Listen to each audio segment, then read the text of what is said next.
गजपति जिला शाखा आनुकूल्य उत्कल संस्कृत शिक्षक महासंघ पक्षरु संस्कृत दिवस पालन होईछि। उक्त उत्सव में जिला सभापति शुभलक्ष्मी दास पौरोहित्य मुख्य अतिथि रूपे डॉक्टर चंद्रशेखर त्रिपाठी, मुख्य वक्ता भाव श्री कृष्णचंद्र गजपति स्वयंशासित महाविद्यालय संस्कृत विभाग प्रमुख डॉक्टर विघ्नेश्वर मिश्र, सम्मानित अतिथि भाव पंडित कुमुद रंजन दास, विघ्नराज पंडा, विशिष्ट अतिथि भाव संगीत निर्देशक तथा सदस्य ओडिशा संगीत नाटक एकाडेमी गुरु रघुनाथ पात्र योगदान करी संस्कृतर महत्व प्रतिपादन करने सह संस्कृतर सुरक्षा निमित्त यार गुरुत्व उपर आलोकपात करथिले।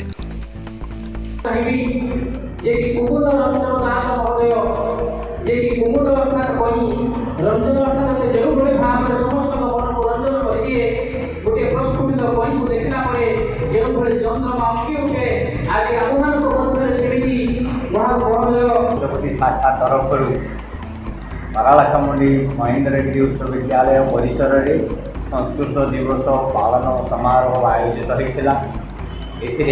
बहु मान्यगण्य व्यक्ति जोगदे यार पालन मुख्य उद्देश्य हूँ संस्कृतर सचेतनता संस्कृत सचेतनता सृष्टि करवा कहीं भारतीय संस्कृति संस्कृत बिना तिष्ठि पारिब नाही। आज समाज जो प्रथभ्रष्ट कुपथगामी होती तार मुख्य कारण होती संस्कृत ज्ञान अभाव। संस्कृत ज्ञान बिना जेहेतु संस्कृति निरर्थक एणु संस्कृत ज्ञान समस्त परम आवश्यक। कारण संस्कृति भरी रही एणु यही अवसर में समस्त को निवेदन और सचेतन करा जाउछि जे समस्ते संस्कृतर आवश्यकता को उपलब्ध करी यार सचेतनता दिगरे बा वृद्धि दिगरे संस्कृत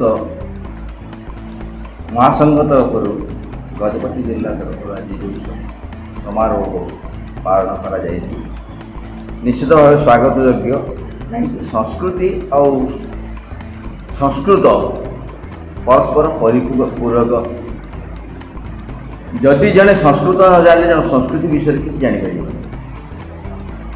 संस्कृति हूँ आम परिचय, संस्कृति हूँ आम जीवन। किंतु वर्तमान दुखर विषय सी संस्कृत कहतु सी संस्कृति कहतु वर्तमान युवपीढ़ी भूली जीवार लगी। वर्तमान जुगरे जो मोबाइल जुगरे से केवल पाश्चात्य संस्कृति परंपरा को आदरी निजर जो संस्कृति परंपरा रही भारतीय संस्कृति परंपरा रही संस्कृत रही जो भाव सुरक्षित हम सरकार निश्चित भाव या प्रति दृष्टि देवा उचित।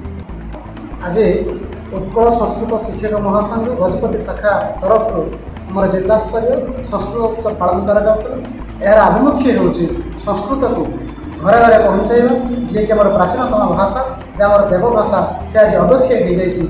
प्रत्येक विद्यालय में संस्कृत शिक्षक मानकर सम्मान हानि होती। सरकार से हृदय को मर्यादा को फेरई देवा दरकार कहीं संस्कृत बिना संस्कृति केवे तिष्ठि पार ना। तेणु संस्कृत परम आवश्यक समस्ते बुझी जानते किंतु कर्तव्यर अवहेला कर सरकार आम प्रति बहुत भल पाइबा कमी जाइए और संस्कृत प्रति श्रद्धा कमी जाइए जहाँकि आम संस्कृतिर विलय गोटे कारण हो पाए।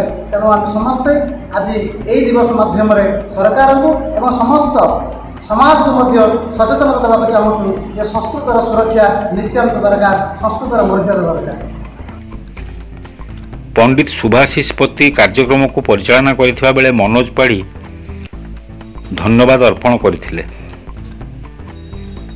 परिशेष पाड़ार अग्रणी सांस्कृतिक अनुष्ठान समलेई नृत्यकला परिषद और महेंद्रगिरी पौर सरकारी उच्च विद्यालय छात्री माने संबलपुरी नृत्य परिवेषण करथिले।